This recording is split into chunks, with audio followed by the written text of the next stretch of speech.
it was and what it shall be. We're back again. Today's video is called Spirit War Boot Camp number 90, and this is called Secret Society Drug Abuse. So how's everyone doing?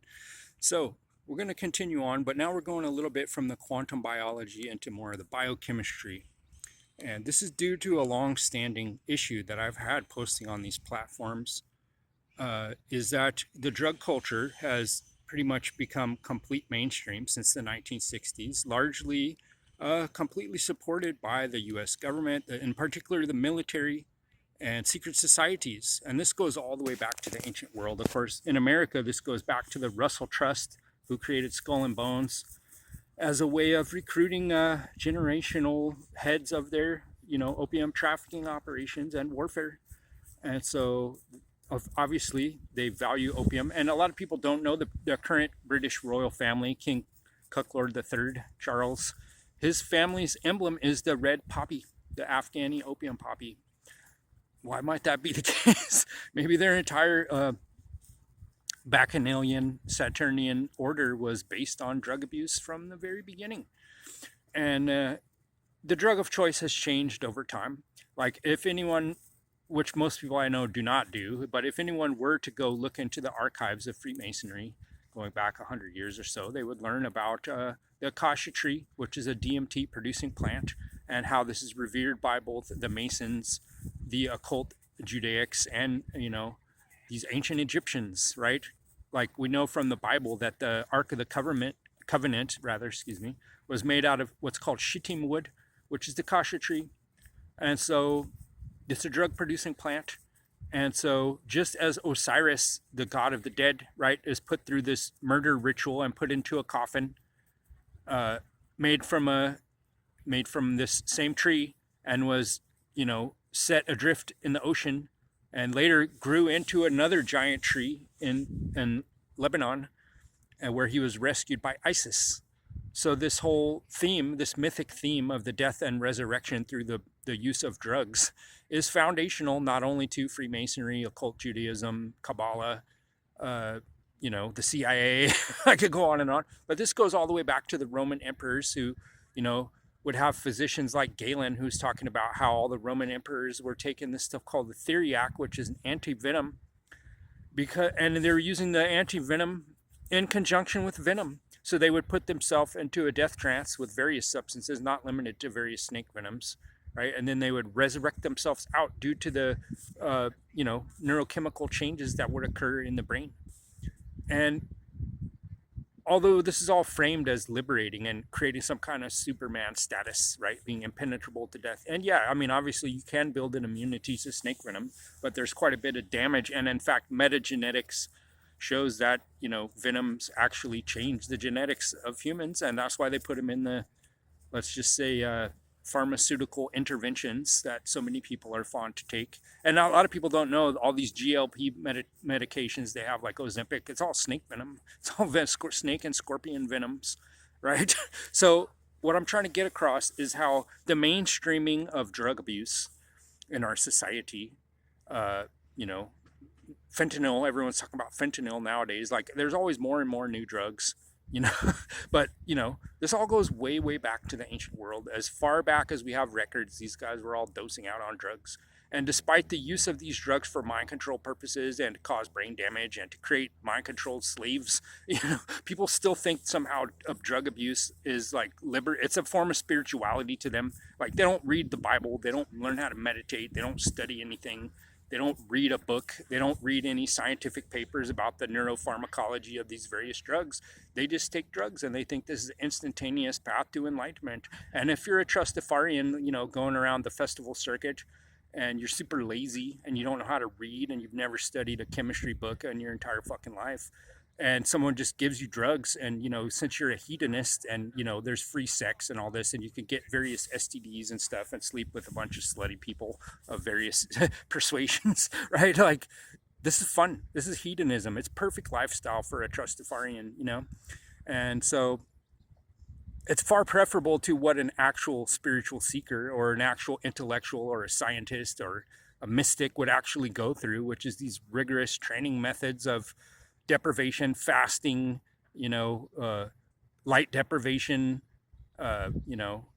vigorous physical training, basically starving the body, like all these different kinds of things, you know.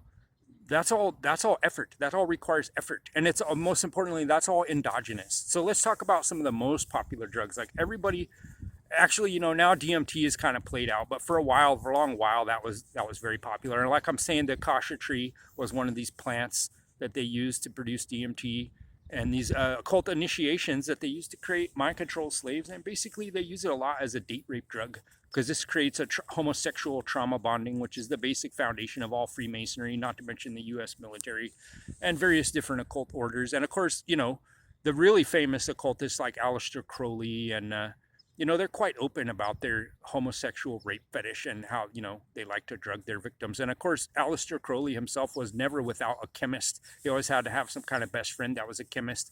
And back in the early 1900s, he was, strutting around going across borders with pharmaceutical grade mescaline, pure mescaline extract, cocaine, whatever money could buy, opium, and most of these drugs are only recently banned due to the war on drugs. So there's long, and especially, if you're a triple agent for the Germans, the British, and the CIA, like Crowley was like, you get quite a bit of diplomatic immunity going with that. And so you can have all these substances and you can go around testing them on people with or without their knowledge. And a lot of people would be willing participants in that because they're a bunch of hedonistic, trustafarian, pseudo-intellectuals, So they're very into that, and he had a lot of followers based on that, and had a lot of sexy wives. And a lot of his wives they did start out as very talented artists or playwrights and stuff like that, but almost all of them ended up much like Crowley himself, enfeebled by their drug addictions and with various types of mental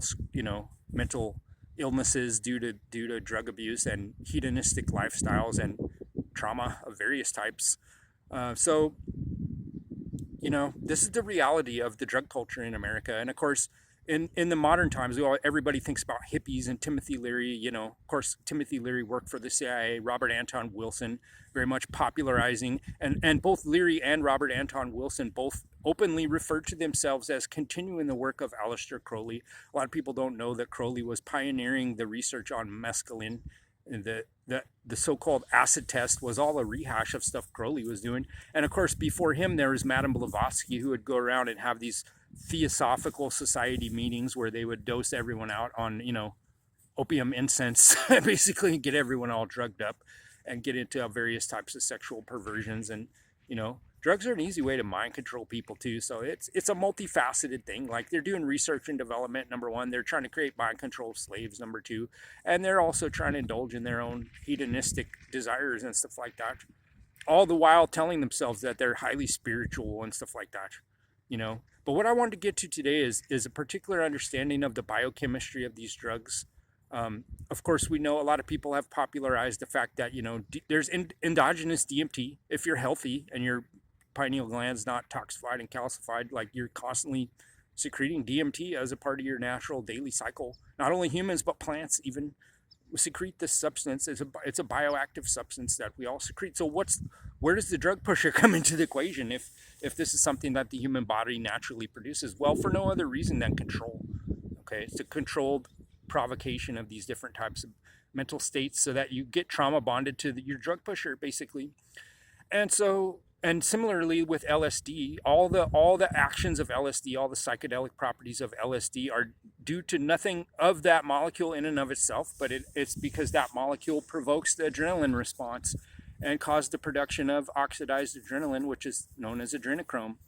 And this is why, of course, Charles Manson famously had his phrase, get the fear, because this is a fear, adrenaline, flight or fight response that produces all these so-called psychedelic effects. But again, what I'm trying to get across here is the fact that this is an endogenous chemical that's produced by the body, right? So the only reason to possibly ingest this substance to provoke this type of reaction is so that you can externalize and fetishize something external to yourself, your drug pusher, basically, and to believe that this chemical is somehow conferring some type of advanced status onto you, when in reality it's poisoning. It's a neurotoxin, first of all. It's poisoning you, and it's being given to you by someone else for the purpose of manipulation, control, and economic gain. And this is why the CIA was the #1 producer and distributor of LSD through front people like the Grateful Dead and Timothy Leary and Robert Anton Wilson, and on and on and on and on. But people idolize and lionize every year to this day. They still go out and celebrate so-called Bicycle Day, where Albert Hoffman, a Swiss pharmaceutical chemist working for what now be, Novartis, the same one that's given you the jabby jabs, that same company. So how do people not make the connection that this is a mind control operation? How do they think that it's virtuous to be a drug addict and a drug abuser, instead of cultivating one's own inner intellect and one's own inner physiological properties that can produce these various states of heightened awareness, right? So this is very unfortunate in my opinion. And same thing goes for DMT, like I said. And a lot of people would be surprised to know, because they don't do any research. They don't understand any basic chemistry, and they don't do any research. They just watch videos all day, and they're addicted to their smartphones, and they can't walk away from their smartphone and read a book ever. They can't learn basic biochemistry because they're lazy trustafarians or just brain dead from using the internet way too much, and they've never picked up a science book for any reason. And yet they think that they're somehow mystics and wise, some kind of meme lords or something like that. They have a delusional self-concept, and they don't understand their own bodies or their own brains. And so they think they could just sit and doom scroll a bunch of videos all day, and that this somehow confers some type of knowledge or something like that. Meanwhile, externalizing everything and looking constantly to external sources of information rather than cultivating their own intellect and their own personal development, which I think is very sad. But what I was trying to get to is the same organization is behind the popularization of LSD and adrenochrome, as well as DMT, which is the Scottish Rite of Freemasonry, which is basically a Rothschild Zionist front in the United States that, is basically the origin point of the so-called Illuminati, the Jesuit order, the Nazi party, the Zionists, the communists, all come from this same group. And how do they create all these different ideologies, and how do they control millions of people around the world? And drug abuse is one of their primary methods of mind control. But they have a lot of other, psychological manipulation tactics. And the internet is the newest one. And this newest fake AI craze is obviously highly implicated in that as well. And a lot of what I'm telling you about today was reminded to me and put out there very skillfully by Museum of Tarot. I recommend everyone look at that page and go to that dude's website. He's one of the most knowledgeable people I've ever come across in the realm of mind control and all these psychic technologies that isn't playing the same game like all these podcast hosts and whatever that are mostly CIA assets, and people like Puharich and Uri Geller and all these fucktards. They're all out there doing the same type of scam and scheme and trying to popularize the very mind control that they're using to subjugate people worldwide and to present it to them as a virtue, so that they think it's really awesome and makes them unique and special and cool and powerful psychonauts, when in reality they're total fucking puppets, and they don't have one inkling of any kind of intellectual acumen, and are so allergic to doing any kind of research or any kind of intellectual effort or any kind of meditation and study or any kind of spiritual development. They hate all that. They want to just go around and take festy drugs and get down and have sex with people. They think people like this fucktard chemist who produce all these different chemical substances, Shulgin, Alexander Shulgin, they think of this guy as a hero. They think of fucking Swiss Nazi pharmaceutical chemist, Mr. Bicycle Day, Albert Hoffman. They think he's some kind of guru. They think he's some kind of benevolent person, when exact opposite is true. He is Mr. Pfizer. He's Mr. Novartis. He's the face of the pharmaceutical industry, and not a good dude whatsoever.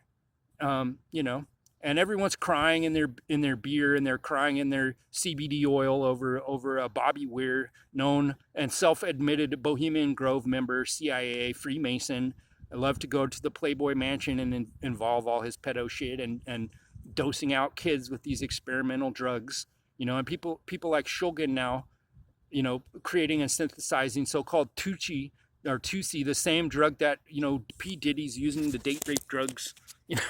How do people think this is all virtuous? How are these the thought leaders of our culture? The simple answer is secret societies and these occult groups having complete control of not only the mass media, the so-called fake alternative media, music industry, film industry, educational system, all stemming back to the same cult. Okay. And and they always want to have these initiatory grade systems. They always want to promise you a little carrot of the occult knowledge so that they can lead you forward and take a little money from you, and then, like, behavior modify you and blackmail you and extract all your confessions and all your Scientology auditing and all your Jesuit confessional booth. They want to extract all this information and psychologically profile you for control. And now, so back in the day, this would all require all these highly trained military assets and, Sidney Gottlieb types and Albert Hoffman types and Timothy Leary types and all these different types, but now there's no need for any of that. It's all automated through AI. Now they can behavior modify the whole world and steer the entire culture to where people think Candace Owens is some kind of alternative media rebel against the system when she's married to a high-ranking British Freemason. Hello. And is having meetings with the Pope, the head of the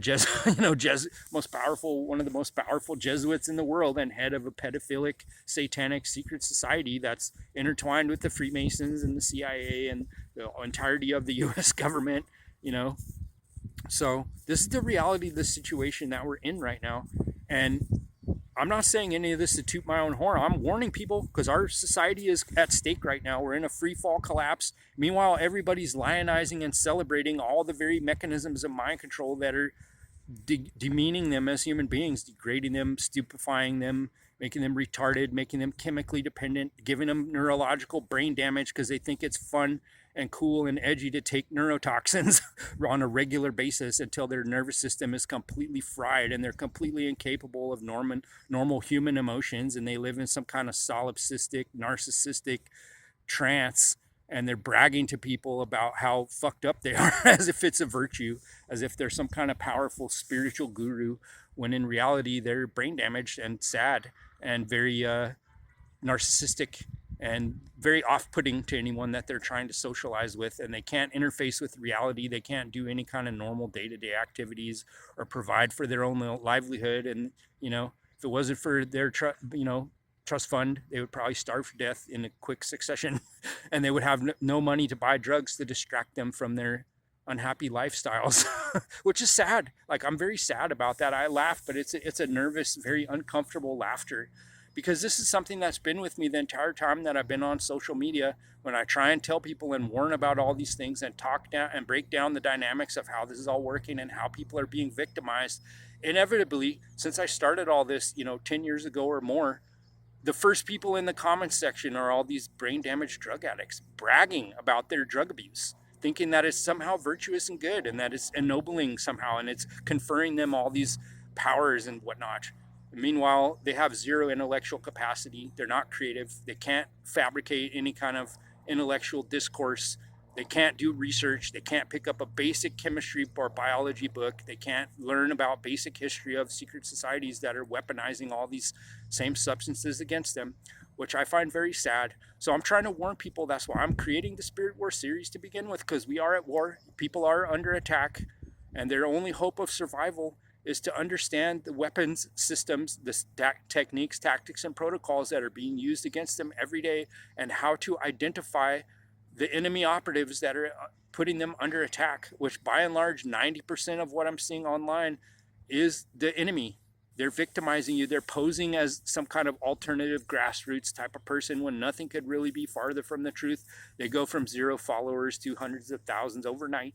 They get all the views. The algorithm loves them, because they're in the NQTel orbit, they're in the Google Alphabet Agency orbit, they're in the Mark Zuckerberg Meta Facebook orbit. They're getting the clicks, they're getting the likes, they're getting all the algorithmic favors, because they're part of the game.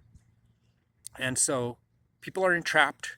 And like I said, all this time, since the entire time I've been doing this, I got these people, these stalkers and these followers that show up, and they're always online seemingly. Anytime I post a video, they're always the first ones to comment. They're always the first ones to like. They're always the first ones to, clamor for attention and so on. And it's very sad to me, and I've been victim to myself to this kind of patterns in the past. I've had problems with screen addiction and all these things, and it's very pernicious and it's very harmful.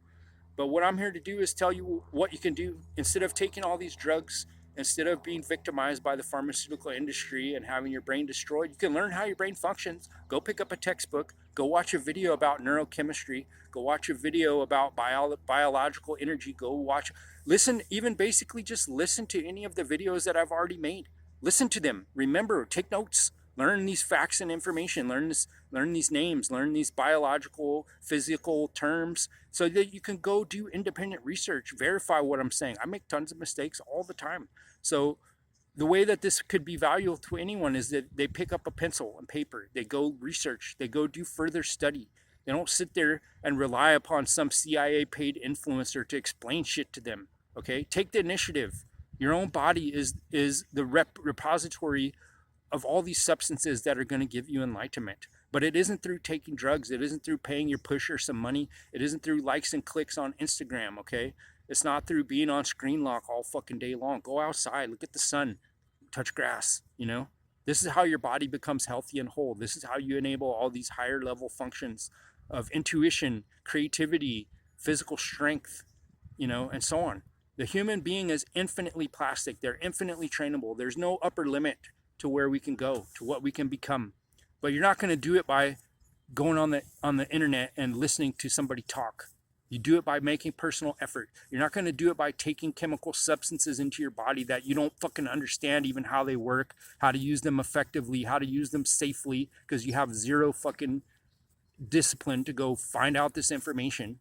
And you're always looking for some other authority. You're always trying to listen to some kind of retard, you know, like Terrence McKenna, another CIA asset drug pusher. You think he's some kind of authority because he read one book and went to college and can talk good. You know, he's telling you exactly what he wants to tell you for his own personal agenda. He's a blackmail. He admits it in himself. He's all telling you how he got accosted by the authorities, and they told him, "Lack, we know you love drugs and you're transporting them across borders. We could either throw you in prison right now, or you can become our bitch for life."